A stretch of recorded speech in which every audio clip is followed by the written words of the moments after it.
The music was loud enough to hide an insult until my daughter decided it shouldn't. Haley stood with a microphone in her hand, her voice full of fake charm. To my mother, she said, the woman who taught me everything, control, perfection, and how to finally retire before she becomes irrelevant. The crowd laughed. Harrison smirked beside her, his hand on her waist.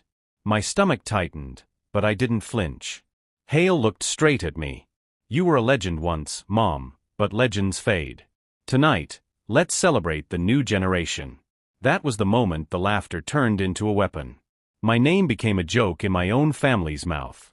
I stood up, smiled, and raised my glass. Then consider your coronation complete. The room went silent. I watched Haley blink, unsure if I was congratulating or cutting her. Harrison tried to play it off, pulling a folder from his briefcase. Before you go, Helen, could you just sign these simple financial updates for the trust?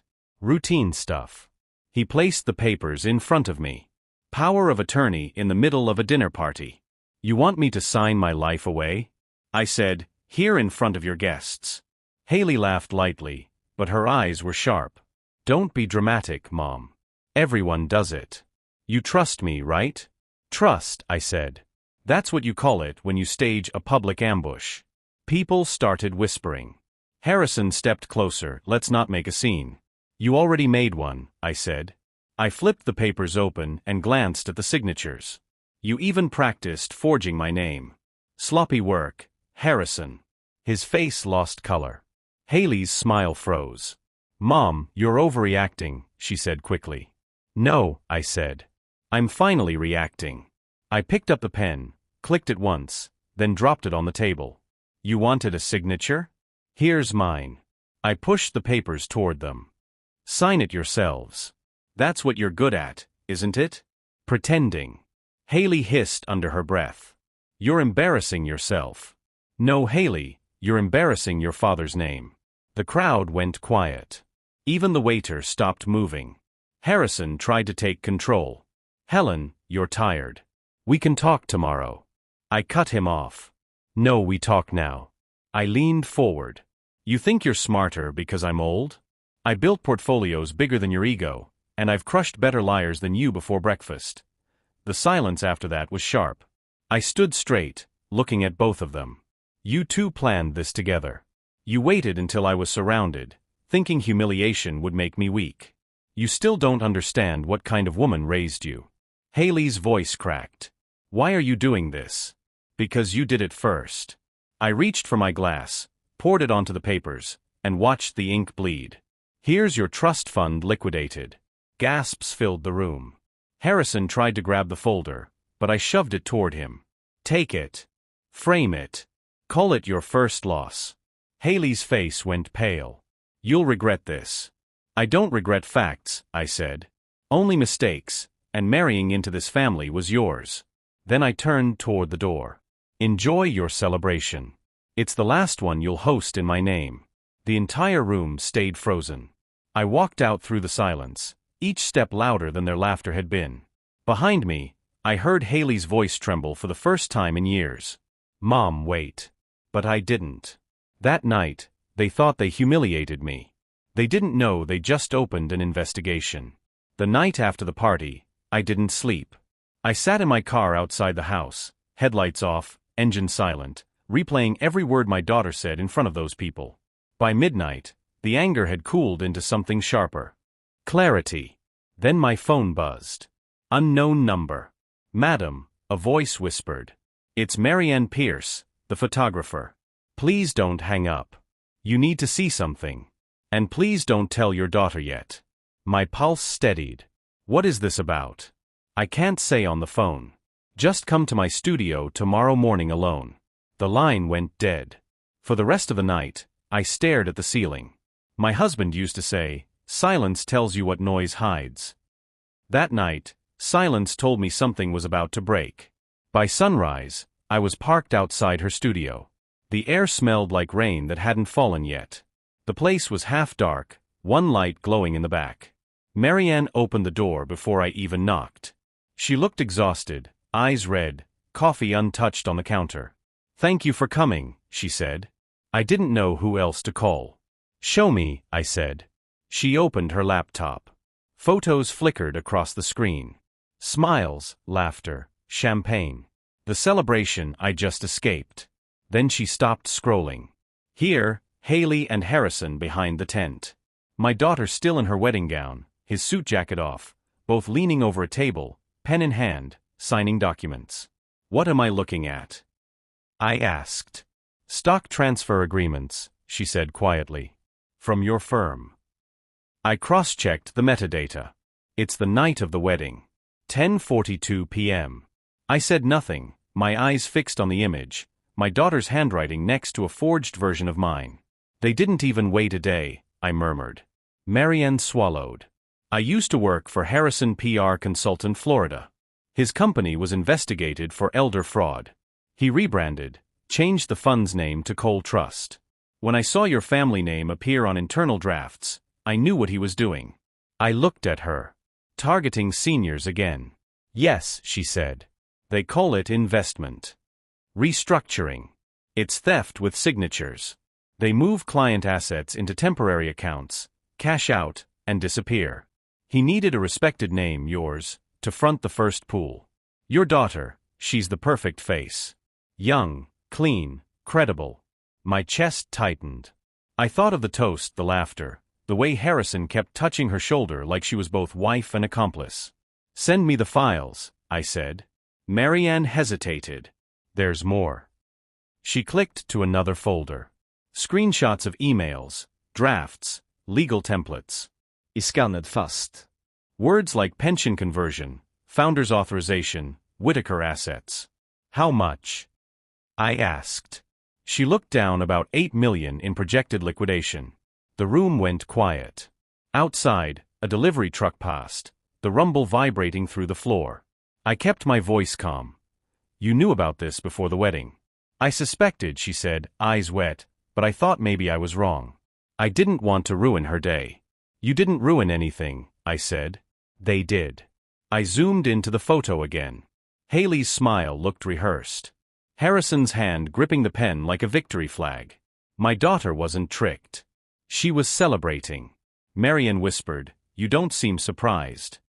I'm not, I said. I've seen greed wear familiar faces before. She looked at me carefully. So what will you do? I'll handle it the same way I handled markets, quietly with precision. Marianne nodded, relief and fear tangled in her eyes. You're calmer than I expected. Panic makes mistakes, I said. And mistakes cost interest. She almost smiled. You sound like him, your husband. He trained people like me once. I remember the articles. I turned my eyes to the old framed photo on her shelf. Richard shaking hands with young trainees at a conference. He taught me everything about control and timing, I said. And right, it's my turn. For a moment, neither of us spoke. The laptop screen dimmed. The only sound the quiet hum of the hard drive. I reached for a flash drive from my purse and plugged it in. Transfer everything here. Every photo, every file, every email thread. She did fast, like someone confessing under oath. When it was done, I slid the flash drive into my coat pocket. Marianne finally said, You could go to the police right now. Not yet, I said. If I strike now, they'll say it's family drama. I need proof they can't spin. She hesitated. I can help. I know where Harrison keeps his backups. Good, I said. Then start digging. I'll protect you if this gets messy. Her eyes widened. You're serious? Deadly, she nodded. I'll message you from a new number. I walked toward the door, then paused. Marianne. She looked up. Thank you for choosing conscience this time. She lowered her gaze. I wish I had before. Outside, the city was just waking. Coffee shops opening, commuters rushing, everyone pretending life was ordinary. I sat in my car and replayed the photo in my head. The signatures, the smirk. For years, I believed control meant holding still. That morning, I realized control meant moving first. I opened my glove box, took out a small leather notebook, and began to write. Names, dates, account numbers I remembered from old files. Every piece of my daughter's trail. The ink dug deep into the paper. When I finished, I stared at the last line. Cole, Trust, Eel, Haley plus Harrison. I drew a single line beneath it and wrote, Begin audit. Then I exhaled slow. The kind of breath that clears fog but doesn't forgive. My phone buzzed again. Marianne file sent. Be careful. I replied, I don't do careful. I do precise. The sun broke through the windshield, blinding for a second. I didn't flinch. Moment, neither of us spoke. The laptop screen dimmed. The only sound the quiet hum of the hard drive. I reached for a flash drive from my purse and plugged it in. Transfer everything here. Every photo, every file, every email thread. She did fast, like someone confessing under oath. When it was done, I slid the flash drive into my coat pocket. Marianne finally said, You could go to the police right now. Not yet, I said. If I strike now, they'll say it's family drama. I need proof they can't spin. She hesitated. I can help. I know where Harrison keeps his backups. Good, I said. Then start digging. I'll protect you if this gets messy. Her eyes widened. You're serious? Deadly, she nodded. I'll message you from a new number. I walked toward the door, then paused. Marianne. She looked up. Thank you for choosing conscience this time. She lowered her gaze. I wish I had before. Outside, the city was just waking. Coffee shops opening, commuters rushing, everyone pretending life was ordinary. I sat in my car and replayed the photo in my head. The signatures, the smirk. For years, I believed control meant holding still. That morning, I realized control meant moving first. I opened my glove box, took out a small leather notebook, and began to write. Names, dates, account numbers I remembered from old files. Every piece of my daughter's trail. The ink dug deep into the paper. When I finished, I stared at the last line. Cole, Trust, Eel, Haley plus Harrison. I drew a single line beneath it and wrote, Begin audit. Then I exhaled slow. The kind of breath that clears fog but doesn't forgive. My phone buzzed again. Marianne file sent. Be careful. I replied, I don't do careful. I do precise. The sun broke through the windshield, blinding for a second. I didn't flinch. For the first time since my husband's death, I knew exactly what I was meant to do. They thought they'd turned me into their signature. They forgot who wrote the contracts in the first place. I didn't go to sleep that night. I poured a cup of black coffee and sat in my study, the same room where Richard and I spent half our marriage arguing about interest rates and ethics. The walls still smelled faintly of cedar and paper, his kind of calm. I opened the top drawer of his old typewriter desk. Inside, neatly stacked beneath a pile of yellowing reports, was a sealed envelope with my name on it. The handwriting was his. My throat tightened. 10 years gone, and he was still finding ways to speak. I broke the seal. The letter began like any of his reports. Clean, factual, structured. Helen, if you're reading this, it means you've started noticing something that doesn't add up. I froze. There's a firm out there calling itself the Cole Trust Fund. They're targeting older clients, especially widows with quiet assets. Their tactics will look professional, even considerate. They'll use charm first, paperwork second, and shame as the final tool. Don't let them in. And if they're already too close, burn everything old and start again. My hands trembled, not from fear, but from the eerie accuracy of his warning. He knew, even before I did. I read the last line twice.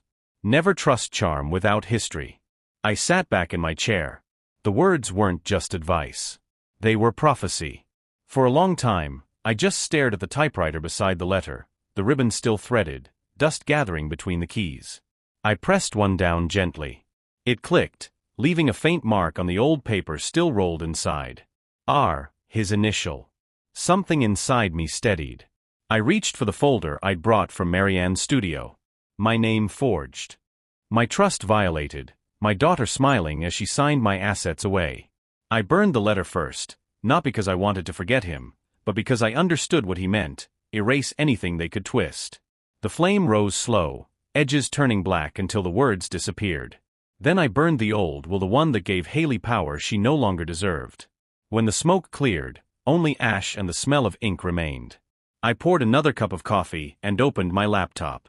Years of financial structure came back like muscle memory.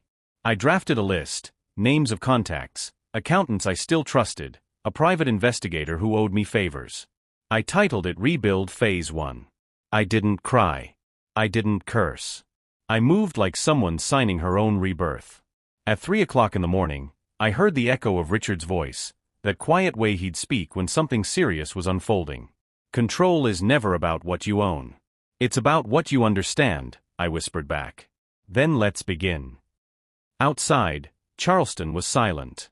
The city lights flickered through the blinds, casting long stripes across the walls. I watched them shift as if time itself was pacing the room. For 10 years, I'd lived as a widow, grieving, cautious, quiet. But that night, I understood something deeper. Silence isn't weakness. It's preparation. I reached for a new document. Title, Whitaker Estate, Revised. I removed Haley's name, one line at a time, each deletion like pulling a knife out clean. In its place, I wrote something new. Beneficiary pending review.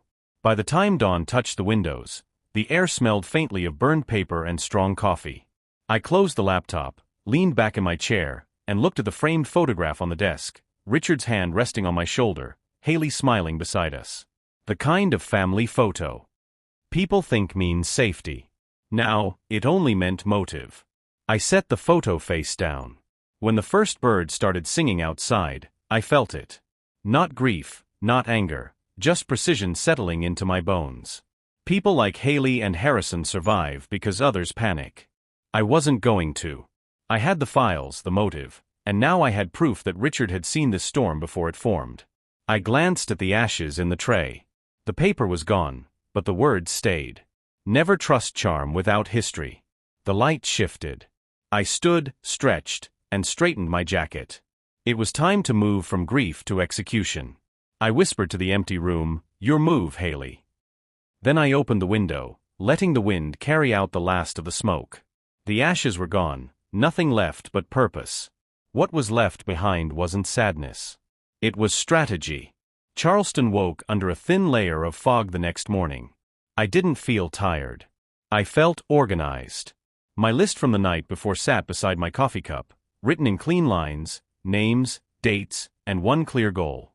Expose Haley and Harrison before they could touch another dollar of my life. At 6:30, I called the only person who'd ever matched my mind for detail. "Marianne, we're meeting at Sunrise Corner Cafe on Middleton." She didn't ask why.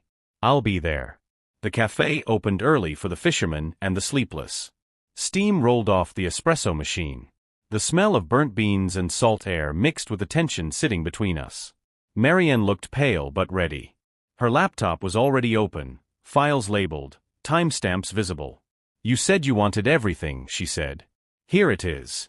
Wire transfers, account logs, shell companies." Harrison built a maze, but not a very clever one. I scrolled through the data, scanning columns faster than she could talk.